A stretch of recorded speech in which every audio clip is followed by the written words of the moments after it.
lower extremities, mesenteric vessels. But by convention, when we say peripheral arterial disease, we are mainly talking about the arteries of the lower extremities. And the most useful definition to diagnose patients with peripheral arterial disease is an ankle brachial index of less than 0.9. And this satisfies both epidemiological purposes for research studies, outcome purposes, and also for clinical purposes and implications that may arise clinically because of patients who have peripheral arterial disease.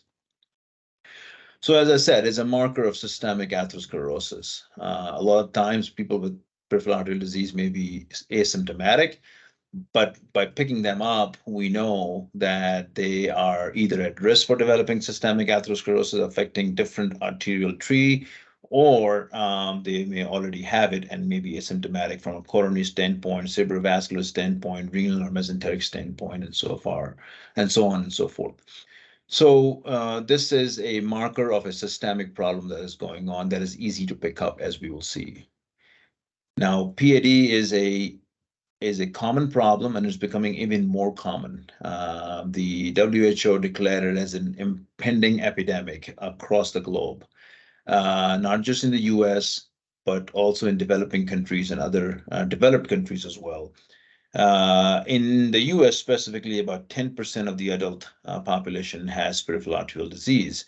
And while the prevalence may be low as we are younger, people who are older, the prevalence increases steadily. And I tell it to my patients that if you live long enough and if you have infinite years, everybody will develop it.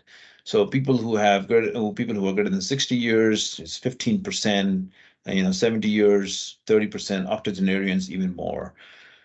And one of the things is that diabetes is increasing, and not just in the U.S. but across the globe. 1 in 3 people in the U.S. Who are over 50 have diabetes, and diabetes is strongly associated with peripheral arterial disease. In absolute numbers, a significant proportion of Americans, 10 to 12 million, are suffering from peripheral arterial disease. And as I said, this problem is expected to increase further. Now, we all know the risk factors are pretty much the same as for any other systemic atherosclerosis, but specifically for peripheral arterial disease, smoking is the most important and strongest association. Diabetes comes next. So smoking and diabetes, if most of the patients who I see who have peripheral arterial disease, they either are smokers or they're diabetic. I've not seen, or very rarely, well, actually, I don't see people who have peripheral arterial disease and don't have one of the two. A lot of times they have both. And smoking affects mainly the larger vessels in the aortoiliac and femoral popliteal segments. Diabetes affects mainly the lower segments, mainly the tibial and popliteal segments.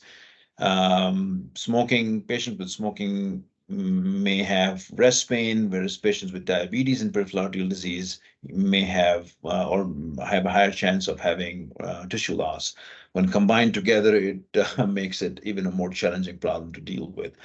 Hypertension and other risk factors that we see in other forms of atherosclerosis are not as strong with peripheral arterial disease, but certainly do play a role.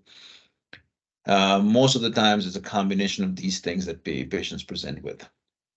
Now, PAD patients present in a spectrum. And it's not that if somebody has intermittent claudication, they will definitely progress to tissue loss. No, some people just stay asymptomatic for the rest of their lives. Some people just come in with tissue loss without any history of intermittent claudication or leg pain. But this is sort of the spectrum, and I tell patients that on a scale of 1 to 5, 5 is the worst, which is tissue loss, asymptomatic 1. This is like my own scale. This is not, there are other for classification and things like that. The majority of the patients with peripheral arterial disease are asymptomatic, about 40%. Typical exertional calf pain that gets better with rest and then happens again or gets worse when they go up the hill, which we think of as patients with peripheral arterial disease or intermittent claudication, is actually quite low. It's only about 15%. And then there are patients who have atypical leg pain, which could be from neurogenic causes or from peripheral vascular disease, and they don't fit classically in intermittent claudication. And those patients are best diagnosed with not just a resting ABI, but exercise ABI. And then the most advanced form of peripheral arterial disease is critical limb ischemia, which in critical limb ischemia is what I take care of surgically the most, because these are the patients who need revascularization regardless of whatever else is going on, whether they're smoking or diabetes not well controlled. I mean, you do all the things, you try to stop smoking and all those things, you do the medical therapy, but critical limb ischemia patients, if not revascularized in a timely fashion, their risk of limb loss is extremely high. They have a higher risk of mortality from other causes as well, but risk of limb loss is tremendously high. So what is the significance of peripheral arterial disease in patients who are asymptomatic or in patients who have mild disease, who don't need any intervention? And that's what we are focusing on currently today, right? Because, patients who need intervention, they're sent to me regardless, or they're sent to us regardless. But the majority of the patients who don't need interventions or who don't have symptoms, those are the patients who will be best managed by their primary care physician, who, when treated appropriately, can have significant, dramatic improvement in their quality of life and also their overall mortality. So peripheral arterial disease is up there with some of the most lethal diseases that we deal with. Uh, it's associated with a very high mortality. And this mortality is not from limb-related causes, and we'll see it's from generalized atherosclerosis. So patients who come in with acute MI, their 5-year all-cause mortality is 39%, whereas people who have asymptomatic peripheral arterial disease, it's higher than that. And people who have symptomatic peripheral arterial disease, it's actually one in two, more than 1 in 2 of those people will die in 5 years. And this is the data from England. There was a large proportion of patients, and this is the data from US, again saying the same thing, which is the 5-year mortality in patients with peripheral arterial disease. Now they lumped both symptomatic and asymptomatic together, but compared to some of the most lethal cancers, it's up there. And as I said, why is the mortality associated with peripheral arterial disease so high? And people sometimes don't realize that. They're focused on leg pain. Oh, I can't walk for more than 100 yards, so I have to have this fixed. A lot of those people die before the leg ever causes a significant problem. So it's not because of limb-related events, but rather it's because of the coexisting coronary artery disease and cerebrovascular disease. I just assume that everybody who walks into my clinic who has peripheral arterial disease has coronary artery disease unless proven otherwise. And that's why it's called a CAD equivalent. So the most common cause of death in patients with peripheral arterial disease, symptomatic, asymptomatic, is a coronary event. That's more than half of the patients. And then stroke is 1 in 4 of those patients die because of stroke. So systemic atherosclerosis affecting arterial tree, the consequences of which could be life-threatening. The limb-related mortality and morbidity in patients who are asymptomatic or patients with atypical leg pain or intermittent claudication is extremely low, and we will look at those numbers. The risk of major amputation in patients with intermittent claudication who are treated with best medical therapy is extremely low, so 1 to 2%. So we're talking about 1 to 2 out of 100 people who have intermittent claudication, if treated with best medical therapy, will have a risk of progression to critical limb ischemia and amputation in 5 years. It's extremely low compared to a mortality of 40%. Now, even if that happens, that those patients progress to critical limb ischemia, it doesn't happen overnight. So, that's why the importance of follow-up comes in, that if they develop worsening pain at rest or tissue loss, then we have time to intervene as long as they are risk stratified and they have been on best medical therapy. And that's where, again, the role of primary prevention comes in, primary and secondary prevention. So as I said, most patients with peripheral arterial disease are asymptomatic. So in the community over 65, about 20% of the patients have peripheral arterial disease, and of that 20%, only 10% of the patients have classic symptoms of intermittent claudication. So if we just rely on, the typical symptoms of intermittent claudication, we will miss a vast majority of patients who can benefit from medical therapy and risk factor modification and decrease their overall mortality and morbidity. So is there anything we can do to decrease this mortality? And that's where the value of screening comes in, right? And that's where, once you have diagnosed them by screening them, the importance of primary prevention and secondary prevention of cerebrovascular and cardiovascular events.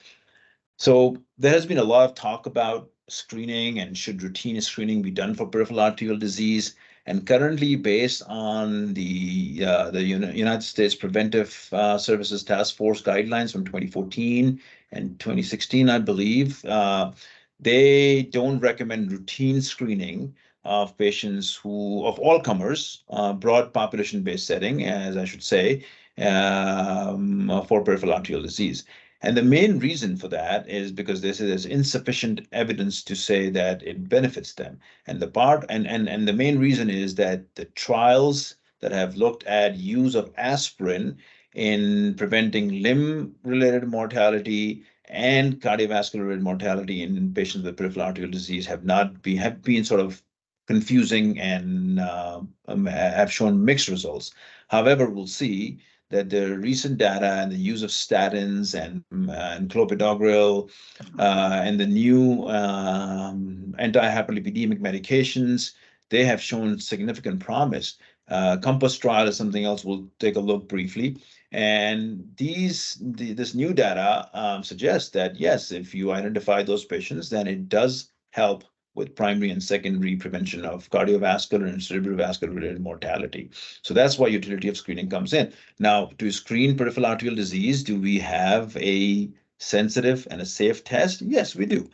And based on this, so several guidelines in at least North America, the Canadian Cardiovascular Society, as well as the American College of Cardiology and American Heart Association, they both recommend screening in high-risk individuals. And the way they define high-risk individuals are patients over 65 and patients over 50 who have a history of either smoking or diabetes.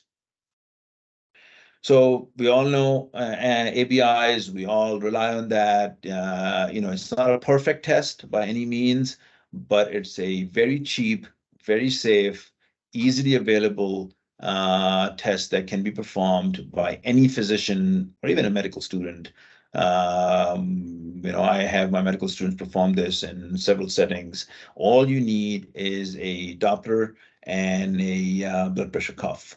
And you measure the blood pressure in the upper extremities, both sides, and you measure the blood pressure in the lower extremities, both the systolic blood pressure and the PT and DP distribution. And the blood pressure is usually slightly higher in the lower extremities in normal because the resistance is higher because of the higher length. So you expect the ABI, a normal ABI, to be, 1 or more. Anything between 0.9 to 1.4 is considered normal. And so you take the highest systolic pressure in the lower extremities, DP and PT, or PT, and divide it by the highest brachial artery systolic pressure in either of the arm, usually is the right arm, and you get your ABI. Now, this is just one of the ways ABIs can be classified. Anything that's between 0.9 to 1.4 generally is considered within normal limits. For me, if it's less than 1, I always think about those patients as borderline PAD or at risk for forming PAD, but you're not going to do any interventions for that. People who have more than 1.4, that just tells you that their arteries are so calcified or calcinosis, as we say, usually seen in diabetics and CKD or end-stage renal disease patients, and that is also considered abnormal, meaning you can rely on ABI because their vessels are so calcified. So by definition, those patients have peripheral arterial disease. Anything that's mild or even in some cases moderate, but without any symptoms, can be managed in an outpatient setting by the community physicians. But anything that is symptomatic or has ABI of less than 0.5 should be referred to a specialist.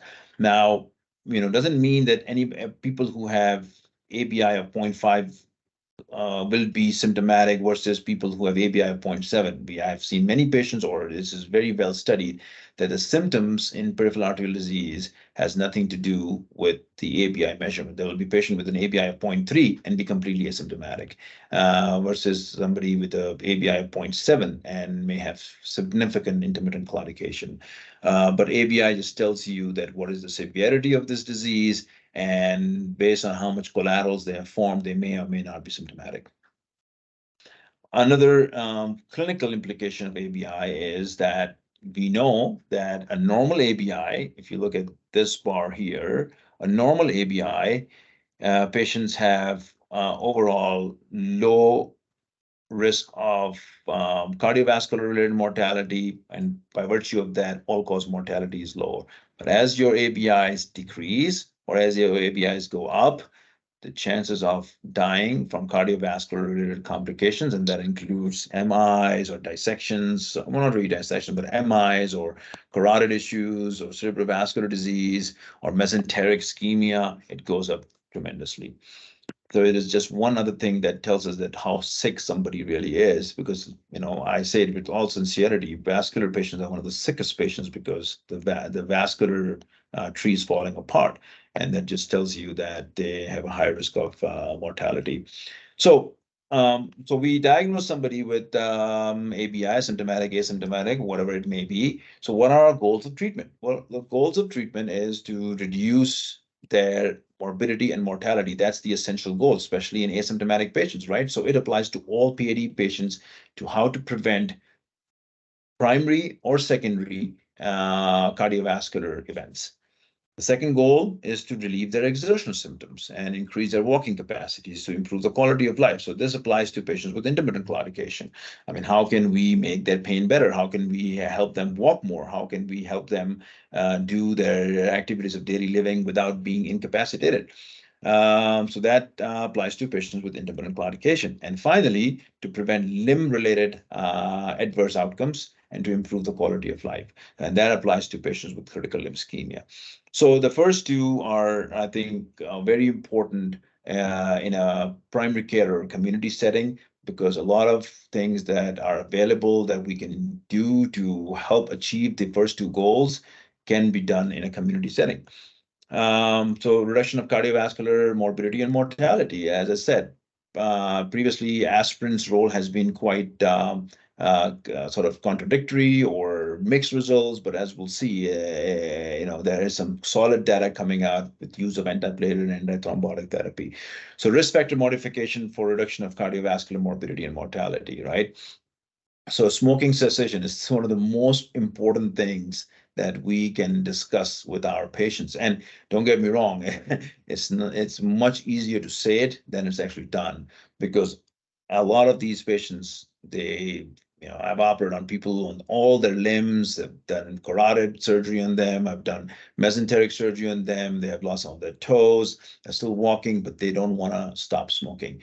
But that said, there are patients who can be counseled, who can be encouraged, and they can be, constant counseling sessions every time they come in, and they do, get successful in complete smoking cessation.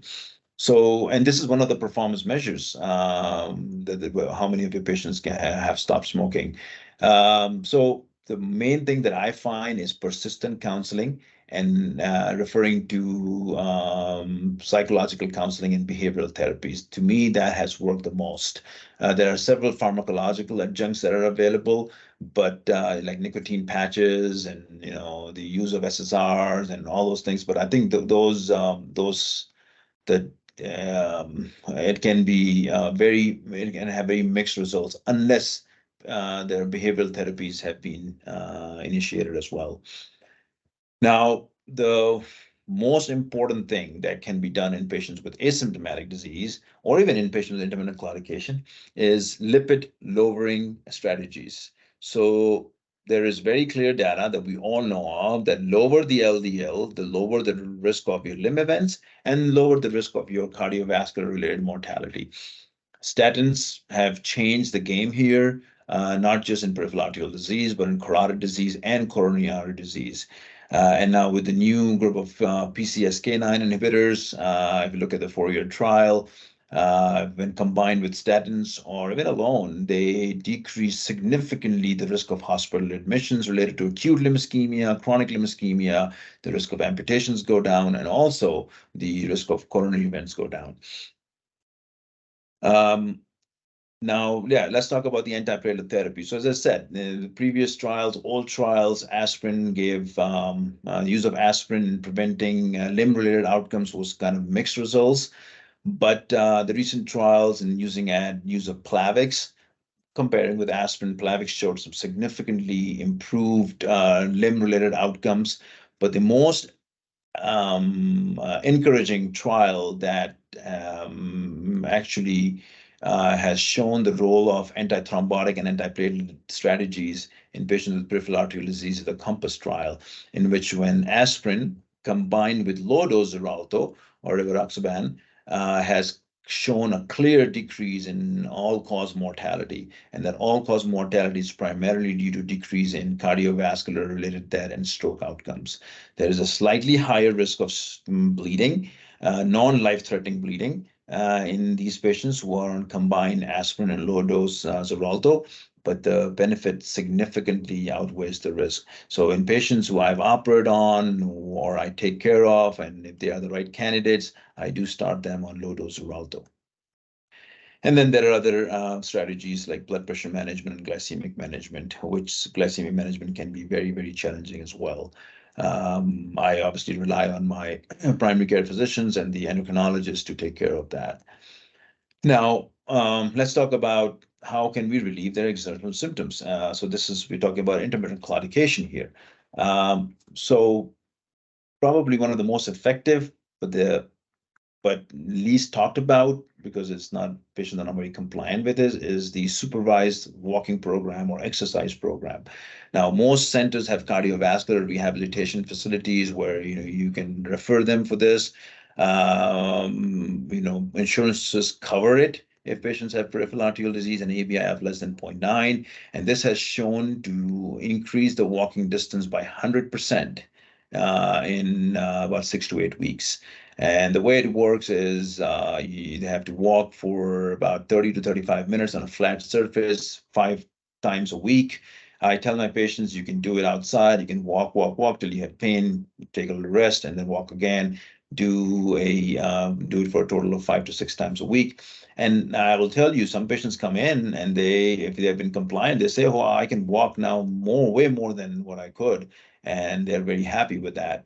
Now, from a pharmacological perspective, cilostazol or Pletol is the only pharmacological strategy that has shown to also increase the walking distance. And it works in several mechanisms. It increases the pliability of the RBCs and also dilates the blood vessels, and it increases the perfusion pressure distally. So when people walk, they actually have less symptoms. Cilostazol has also been shown to decrease, amputation rates when used in patients with CLI, though that data is mixed. Now, there are several revascularization strategies, and that's where we come in. I love to do surgeries and procedures, but my goal is to do what is right for the patient. And sometimes in patients with intermittent claudication, it may not be the right thing to jump to revascularization right away.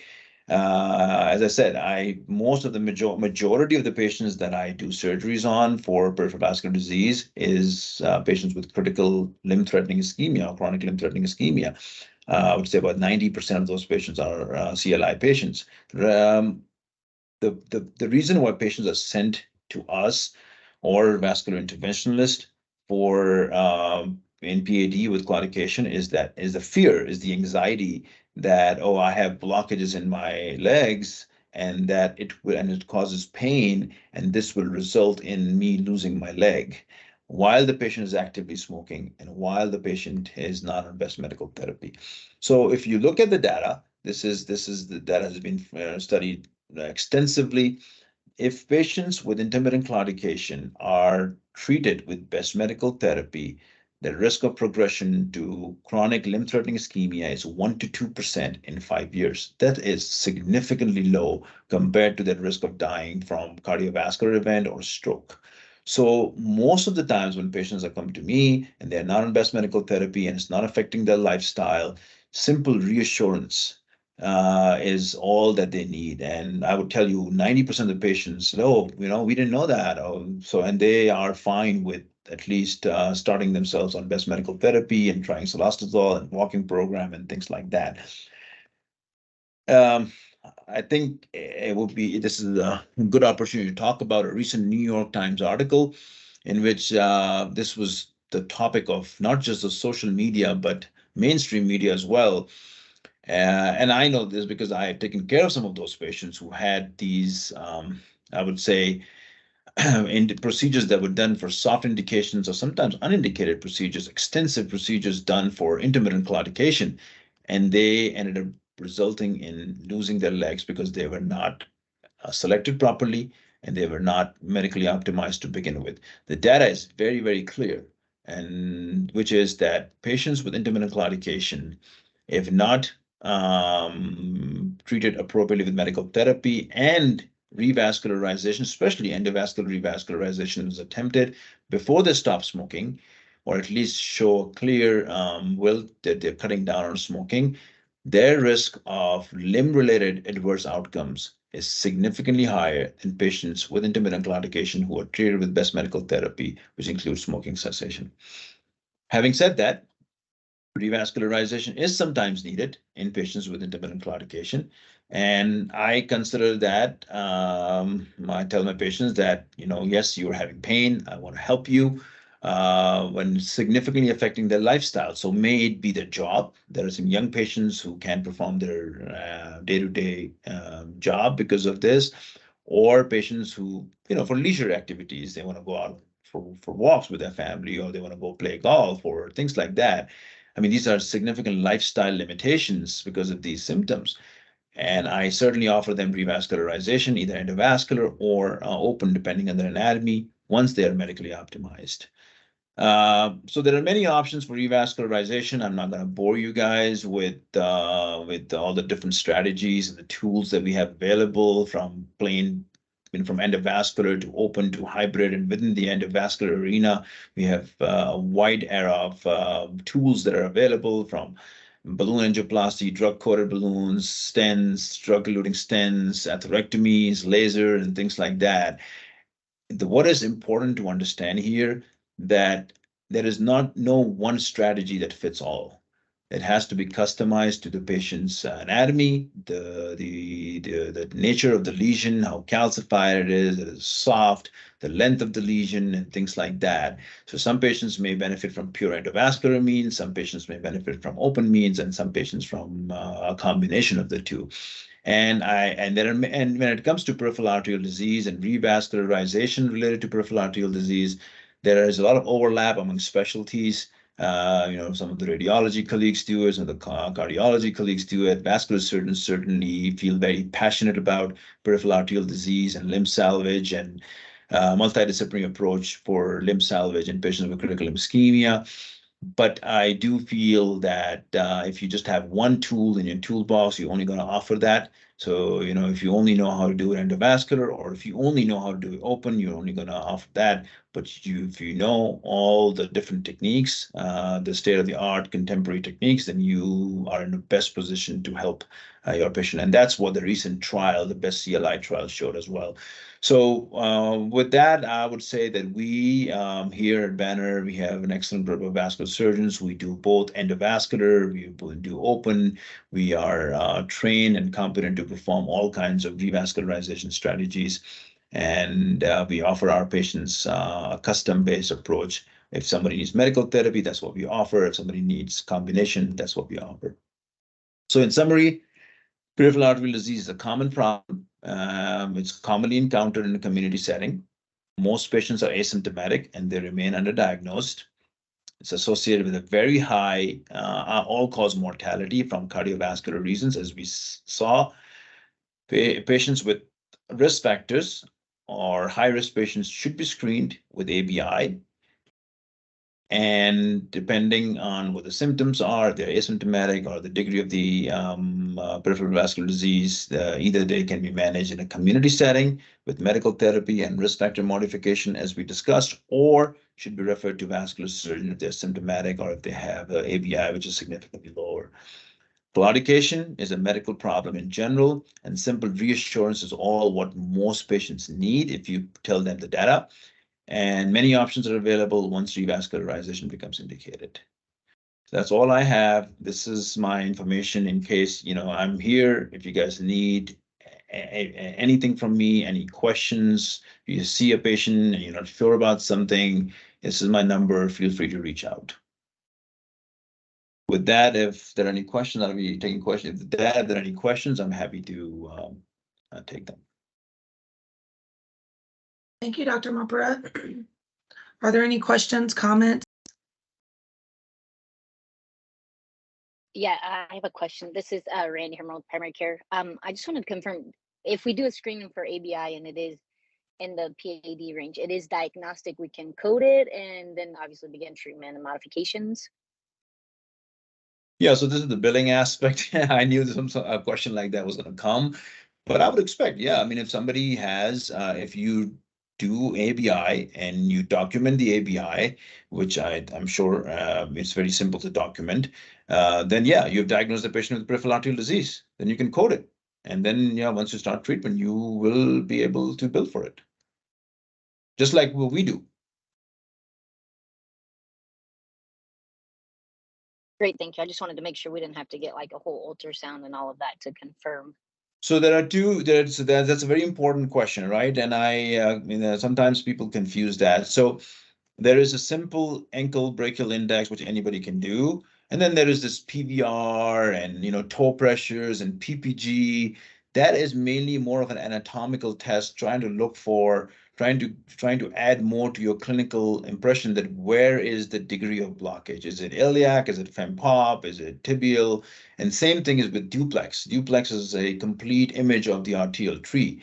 That does not diagnose peripheral arterial disease. Diagnosis is based on ABI. We do all those more extensive testing to sort of give us an idea as to what kind of disease pattern are we dealing with. So that's something that's much more specialized and only a specialist or a vascular lab can do. But ABI is a completely different. Great, thank you. That was the clarification.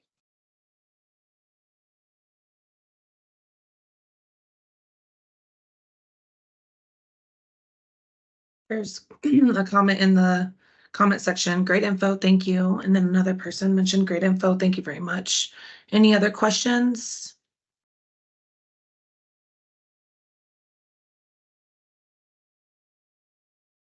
I think you're good. All righty. Well, we will put the recording out for everybody. And thank you for your time. I hope you have a great week. Thank you very much, guys. Hopefully we'll see you guys in person. Bye-bye.